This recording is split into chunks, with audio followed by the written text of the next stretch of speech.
Yo creo que el único punto de partida, por lo menos hablo de mi caso personal, o sea, yo creo que empiezo a escribir cuando me doy cuenta que no tengo un lenguaje, o que hay un tema para el cual no tengo un lenguaje, o sea que siempre parto de un punto desértico. Para mí el lenguaje no es una manera de ejercer el poder sobre determinado tema, si es una forma más bien de tocar un tema, de acercarme a algo. Yo nunca he tratado con, o sea, lo más opuesto a lo que yo hago sería el discurso de un político. ¿Me entiendes? O sea, mi lenguaje es una manera de tocar las cosas o tocar a una persona. Si me permite, uno de mis libros, la portada, es una foto de mi piel ampliada, y el propósito era que el lector, quiera o no, al abrir el libro, me estuviera tocando. O sea, yo quería una relación muy concreta, pero ojalá cariñosa, ¿no? Pero es eso lo que me interesaba, ¿no? Quisiera vivir un mundo en que una persona, al atreverse a decir la palabra elefante, quedara herniada. O sea, porque la palabra elefante debiera ser una palabra de gran peso, ¿no? Pero, o sea, por mucho que repita la palabra manzana, creo que me quedaré con hambre. O sea, que la palabra tiene que buscar una forma, o sea, tiene que buscar una forma de encarnar, para mí, ¿no? Una forma de vida. O sea, a mí me interesan también entre los amigos escritores, aquellos cuya obra refleje también una forma de vida. O sea, que para mí, sin esa relación, creo que no carecería aún de más sentido, ¿no? El ejercicio de la palabra. O sea, no sé si me explico. Ya yo no pienso en el exilio en términos políticos. Yo soy un doble exiliado. Yo fui exiliado, mi familia fue exiliada bajo el gobierno de Batista y bajo el gobierno de Castro. O sea que hemos tenido poca suerte a diestra y siniestra, ¿no? Pero lo que ha sucedido en mi caso es que desde muy niño, por ejemplo, yo creo que empecé a escribir porque desde muy niño mi familia me decía, cuidado y no hables, ten cuidado con lo que dices. Ante la imposibilidad de vivir un mundo en que no se podía decir nada, creo que empecé a escribir, ¿no? Creo que también el hecho de vivir fuera de mi país y fuera de mi lenguaje, que es mucho más importante, créeme, ¿no? Creo que eso me obligó a acercarme a mi propio idioma como si fuera un sistema jeroglífico. O sea, yo me acerco al español como si fuera Champollion estudiando los jeroglíficos egipcios. Para mí el español es casi como si fuera un latín. O sea, a mí me asombra poder hablar en español porque es como si hablara una lengua muerta o una lengua moribunda, ¿tú me entiendes? Y yo al escribir trato de despertarla, es como cuando se le dan nalgadas a un recién nacido, ¿no? Creo que mi relación por eso me interesa tanto el aspecto lúdico, o sea, por eso juego tanto con las palabras y por eso analizo tanto lo que hago. El juego y el análisis me permite darle un poco de vida a lo que yo siento, que en mi caso personal ha sido una lengua negada, una lengua muerta. La cultura comienza, digamos, en el sabor. O sea, cuando ya uno empieza a disfrutar una comida, o sea, cuando ya no se come solo para resolver el problema del hambre, cuando ya uno, el paladar, siente un sabor, comienza la cultura. Yo creo que, por ejemplo, la comida venezolana, ¿te entiendes? Es una forma de... Creo que una de las cosas tristes que está sucediendo en Cuba es que platos típicos cubanos no hay las especies, ¿verdad? Entonces hay una generación que ya ha perdido su cultura, pero en términos del paladar.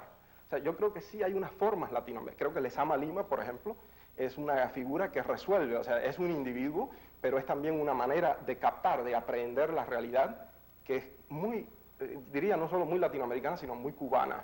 Por ejemplo, no te digo que Lezama haya dicho esto, pero sería muy de Lezama decir, por ejemplo, un enanón o un gigantito. En esa relación de un diminutivo, ¿no?, con una realidad otra, creo que hay una forma que se refleja la mulatez cubana, como se pudiera reflejar el mestizaje nuestro. En el primer poema de Cuba dice, aquellas jicoteas, ¿no?, aquellas jicoteas de Masao que siempre las recuerdo, que nunca las tengo y siempre las alabo. O sea, la tradición cubana, la profunda tradición cubana en su literatura ha sido del exilio. José Martí vivió más de la mitad de su vida fuera de Cuba. El grave error quizá de nosotros, los sueños de Martí resultan ser delirantes porque soñaba con una Cuba con la cual él ya quizá no tenía contacto. Entonces nosotros los cubanos heredamos los sueños de Martí como pesadillas. O sea, Martí soñó con un pueblo cubano que yo creo que jamás ha existido. ¿Comprenden? Es interesante. Hay una deformación, la distancia deforma las cosas. Cuando pasa uno 30 años fuera, entonces hay una forma casi alucinante de recordar lo tuyo que ya nada tiene que ver con lo que está ahí. Y creo que es uno de los peligros de la tradición cubana, la profunda tradición cubana, ¿no? Precisamente porque en la poesía es aquella zona, aquel espacio del lenguaje donde más prolifera, más se experimenta con nuevas formas de escrituras, creo que corresponde a los poetas también crear nuevas formas de lectura. Creo que el fracaso de los poetas ha sido no en lo que han hecho activamente con el lenguaje, sino en no haber creado, a través de un cuerpo teórico o de un diálogo a fondo, unas posibles lecturas que permitan un acercamiento a ese tipo de trabajo. ¿Me explico? O sea, creo que quiénes, perdón Octavio, ¿a quiénes le harías tú ese reclamo? ¿A qué poetas particularmente? a toda la poesía a partir de la vanguardia. Creo que fue excelente en el aspecto lúdico del lenguaje. Por ejemplo, un Vicente Huidobro para mí me parece una de las figuras relampagueantes, claves, ¿no?, de permitir un acercamiento a nuevos lenguajes, pero habría que crear también nuevas lecturas hacia Vicente Huidobro. No se puede leer a Vicente Huidobro con la lectura que permite, por ejemplo, acercarse a Rubén Darío o a Amado Nervo. O sea, creo que implicaría nuevas formas de lectura. Tardío investigador de la palabra, se me está ocurriendo, y eso es algo que ya el público lo habrá notado, que tú debes escribir primero en inglés y luego sufrir una gran metamorfosis, un gran parto, siete mesino, ¿verdad? Con mucho oxígeno, es decir, con todo ese gran auxilio de la tecnología moderna para que esa poesía tuya, esos textos tuyos, sobrevivan al español. ¿Me equivoco? Sí. O sea, yo nunca podré escribir, yo creo que escribo casi en el fondo para los muertos, y los muertos míos son cubanos. Creo que escribo para mi familia, para la intimidad. O sea, yo no creo que pudiera escribir jamás en inglés. Lamentablemente, o sea, estoy condenado a vivir en un país que no me comprenderá, en una tradición, pero yo vivo, o sea, el español para mí es como un salvavidas, ¿no? Lo que era el parasubidas de Huidobro para mí es un náufrago, ¿no?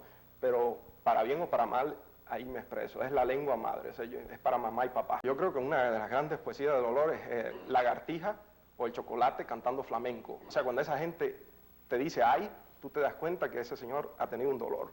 Cuando un Vallejo te escribe un poema, te das cuenta que Vallejo ha sentido algo.